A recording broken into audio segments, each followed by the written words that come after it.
The prosecutors summoned a committee of doctors to determine what was happening. Perhaps he had lost his mind. Had he suffered some mental disorder? Was he perhaps skillfully putting on a show to avoid the execution which he certainly deserved? Eminent psychologists and neurologists, such as the famous neurologist of St. Petersburg, Zinovy Yalskov, and the psychiatrist from Kiev, Simeon Glavitsky, who happened to be in the area, were called to examine Thomas. They all concluded unanimously that the criminal was not pretending, but had undergone a complete purging of the mind with vivid signs of psychological changes for the better. The man who, like an animal, plunged the knife of destruction into the hearts of many innocent victims, was now walking the path of redemption and spiritual renewal.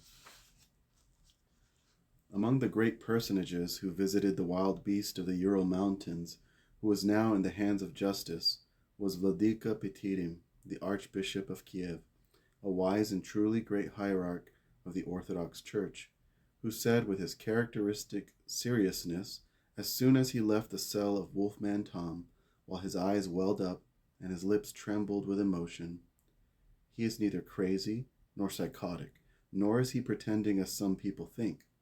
Thomas Ryskov has been reborn by the grace of the All-Holy Spirit, just as countless sinners in the world have. He is one of the many miracles of our loving Christ. There is no other explanation. As soon as he saw me enter his dreary cell, he dragged himself on his knees to come close to me, not to attack me, but to kiss my hand with the tenderness of a little child, and to tell me, with the greatest emotion that I have ever heard in my life, 'Christos voskresie.' So I believed," that excellent hierarch added, "that it was rather beforehand that he was crazy and beside himself, and not now. Now he came to himself and is seeking God's forgiveness and our help to become a new man. I assure you all that he is now free from every demonic influence, which is why I ask, with my hierarchical dignity as a pledge, that he receives complete forgiveness from all of you and the remission of his sins from our church." And as he left and mounted the carriage that awaited him, this kindly, venerable hierarch paternally patted the prison warden on the back, who was courteously and respectfully accompanying him out of his office, and said to him, "Never forget this, my dear friend. Thomas was dead and is alive again. He was lost and is found, for the Son of Man came to seek that which was lost." But since the law is tough, but it's the law, the police prepared Thomas's charges, a thick, hair-raising volume, so that his trial would be brief. However, at the birth of the Tsar's son, on April 29, 1818, the generous Tsar Nicholas I, who granted amnesty to all, granted Thomas his freedom. Thomas had neither sought it, nor did it make an impression on him. As he left the prison, he kept bowing to the ground to everyone he met, bidding them farewell and telling them, "Christos voskresie."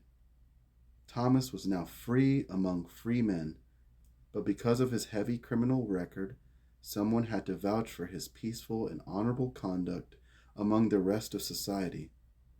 The good Archbishop Petirim eagerly gave his hierarchical pledge for this, while the prison warden, Ivan Hrabolovsky, assigned the old and experienced officer, Jonathan Lvov, to oversee his daily life. This was very easy, because at this time, Thomas was full of Christ's light, full of divine kindness. Once a fearsome criminal and thief, he was now more peaceful than the most innocent little child. He started working eagerly, doing even the most difficult kinds of labor.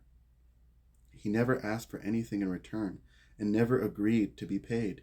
He didn't bother anyone anymore. He didn't leave anyone without politely helping him first. As soon as he saw someone carrying something, he eagerly left his work and ran to relieve him until he reached his destination. Furthermore, he even politely bowed to the person he had helped without expecting anything in return. When he saw an old lady returning home with things from the market, he happily ran to help her, while she blessed him 1,000 times. Not only did he do these good deeds, but whenever some poor man died, he appointed himself pallbearer. He carried the corpse, opened the grave, buried him, and even offered some of his meager daily wage to the remaining members of the poor, grieving, and orphaned family. So great was his eagerness, his kindness, and his patience with the rude words that heartless people would call him, that soon all the people in town started to forget his past and his offensive nickname, Wolfman Tom, and instead they started calling him with love, Good Man Tom.